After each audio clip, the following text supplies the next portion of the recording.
Bonjour à tous, je suis Yasmine Fleureau et vous écoutez le podcast Un mot sur mes mots de l'errance au diagnostic. Vous entendrez des témoignages de personnes ayant pour point commun d'avoir vécu une errance médicale. J'ai pour ma part subi une errance médicale qui dura plus de 10 années, avant que le bon diagnostic soit posé sur tous mes symptômes et l'état dans lequel je me trouvais. Vous pouvez écouter mon témoignage dans l'épisode 4 de ce podcast. En décembre 2021, mon errance prenait fin et mon état était significativement amélioré par le traitement mis en place. Rapidement, je me suis dit que mon histoire pourrait servir à d'autres. La question du comment demeurait. Un jour, une personne à qui je racontais mon parcours m'a alors dit « Tu devrais témoigner ». Oui, mais comment ?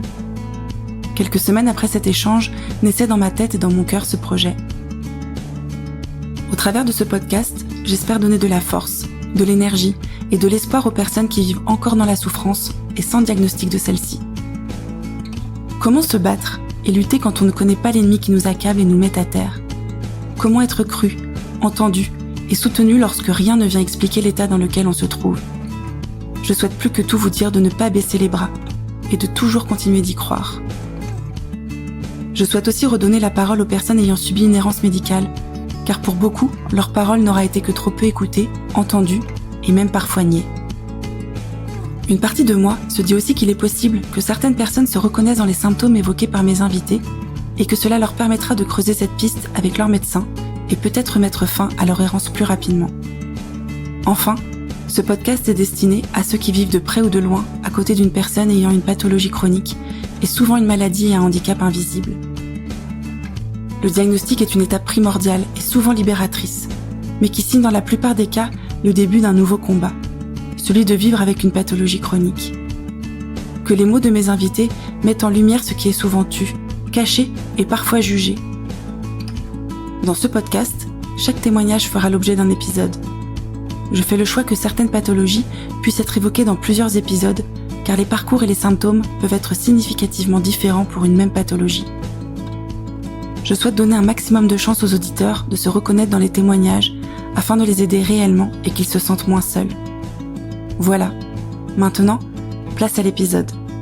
N'hésitez pas à faire voyager ce podcast afin qu'il arrive à toutes les oreilles qui en auraient besoin. Je compte sur vous.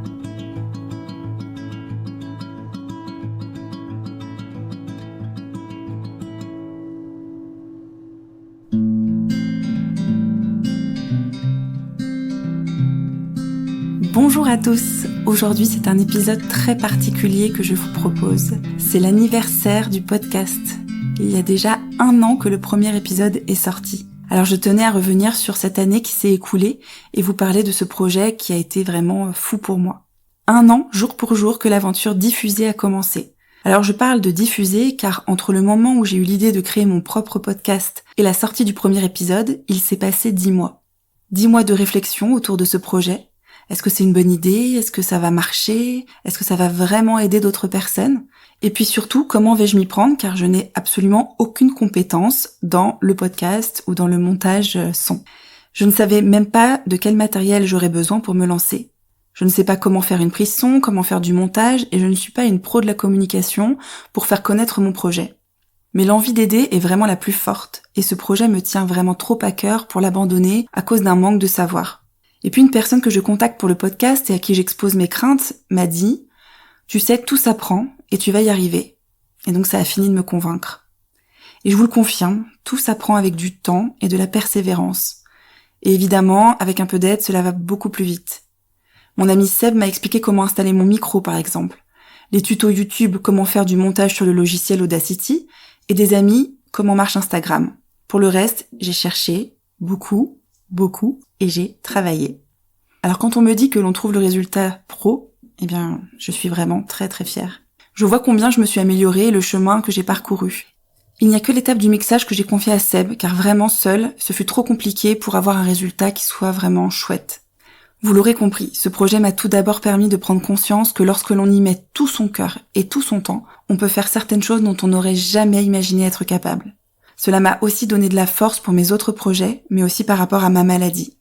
Je voulais maintenant vous partager tout ce que le podcast en 1 année m'a apporté. En créant ce podcast, je n'avais pas imaginé une seule seconde combien cela m'aiderait aussi. Je le faisais vraiment dans l'idée que cela aiderait ceux encore en errance ou qui en ont vécu une à se sentir moins seuls. et je ne pensais pas à moi en disant cela. Et je peux vous dire que toutes les rencontres que j'ai faites ont toujours été bienveillantes, joyeuses pour certaines et aidantes. Les rencontres lors de l'enregistrement des témoignages qui avaient vécu une errance médicale m'a profondément bouleversée. Je me suis sentie moins seule, mais aussi tellement comprise dans ce que j'avais vécu et ce que je vivais au quotidien avec des douleurs chroniques. Cela me porte beaucoup, surtout lorsque les douleurs ont parfois été envahissantes et intenses. Mais ma plus grande surprise ne fut pas liée à ces rencontres-là, car je me doutais qu'elles seraient riches et fortes. Non, ma véritable surprise, c'est ce que les réseaux sociaux m'ont apporté. Avant tout cela, je regardais de loin certains comptes, mais pour moi-même, cela me faisait extrêmement peur de m'exposer. J'avais peur de recevoir des jugements et de la malveillance. Ce n'est pour le moment jamais arrivé, et j'espère que cela restera ainsi bien sûr. J'ai l'impression d'appartenir à une vraie communauté, qui se soutient et qui a l'envie d'aider les autres de par ses propres expériences. Je ne compte plus les messages que j'ai reçus suite à certaines de mes publications ou stories où j'évoquais une difficulté ou un questionnement lié à ma pathologie et mes douleurs. Merci du fond du cœur pour cela et votre présence. Je me suis rendu compte de la force que pouvaient être les réseaux sociaux et je trouve cela merveilleux. Et puis arriva mes plus belles victoires, que je dois aussi aux personnes qui m'ont fait confiance en acceptant de témoigner. Une victoire que j'espérais vivre un jour, mais que je ne nourrissais pas trop pour ne pas être déçue. Je parle de l'espoir que certaines personnes, grâce au podcast, sortiraient de leur errance et trouveraient enfin de quoi ils souffrent.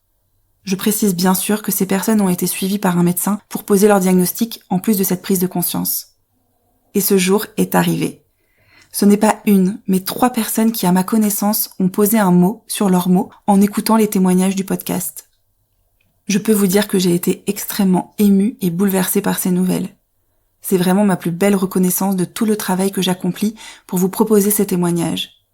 Oui, car dans cet océan de positif, je me dois quand même de vous parler de l'envers du décor. Ce n'est pas que ce soit négatif, car je suis heureuse de le faire, et c'est mon choix. Mais sachez qu'un épisode représente énormément de travail et d'heures passées derrière mon ordinateur ou mon micro. Il y a bien sûr le temps consacré à l'enregistrement du témoignage, mais le plus long reste l'étape du montage de l'épisode. Je ne coupe que très peu les mots de mes invités, car pour moi, leurs mots sont extrêmement précieux et je ne peux décider de ce qui est plus important ou de ce qui l'est moins. En revanche, j'ai à cœur de vous proposer une écoute la plus fluide et agréable possible. Je passe donc un certain temps à couper les tics de langage tels que les légendaires. Je pourrais faire le choix de laisser brut, mais les épisodes sont longs et je veux que l'écoute soit confortable et surtout que la forme n'empêche pas de profiter du fond. Les témoignages sont toujours si forts qu'il serait dommage que vous vous découragiez dans l'écoute à cause de quelques « trop nombreux. Je passe ensuite beaucoup de temps à écrire les intros et fins de chaque épisode. J'aime introduire mon invité avec ce qu'il me reste de son parcours, mais aussi de la personnalité que j'ai rencontrée. J'espère d'ailleurs que ces intros et ces fins vous plaisent. Enfin, et je ne le soupçonnais pas, alimenter et faire vivre un compte Instagram est très long. Toute la communication autour du podcast pour le faire connaître me prend énormément de temps.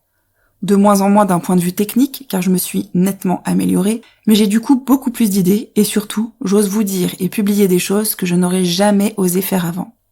Du coup, j'y passe toujours autant de temps. Tout ce temps n'est pas rémunéré pour moi, mais vos retours et vos messages de remerciement rechargent mes batteries à chaque fois. Mon but n'a jamais été de gagner de l'argent grâce à ce podcast, mais soyons clairs, j'en dépense pour celui-ci. Il y a l'abonnement pour les diffusions sur toutes les plateformes, pour que vous puissiez écouter les épisodes gratuitement, l'abonnement pour le logiciel lors des visios, les déplacements pour enregistrer les témoignages, le matériel pour l'enregistrement, et évidemment, les nombreuses heures pour vous délivrer les épisodes montés.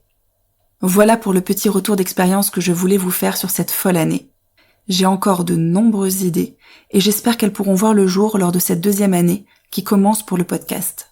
Oui, car si jamais vous en doutiez, le podcast continue plus que jamais avec encore de très beaux témoignages à venir et des surprises. La première sera le prochain épisode, encore une fois spécial anniversaire du podcast, car cela se fête. Merci pour votre soutien, et je ne le dirai jamais assez, mais vous aussi avez un pouvoir pour aider les autres en le partageant autour de vous pour qu'il arrive à un maximum d'oreilles. Alors parlez-en autour de vous, partagez le podcast, likez les publications Instagram et écoutez les épisodes. Et dire que tout a commencé grâce à une petite phrase. Tu devrais partager ton histoire. Une graine semée dans ma tête qui a depuis bien grandi. Merci encore et encore, et je vous dis à très bientôt pour un nouvel épisode.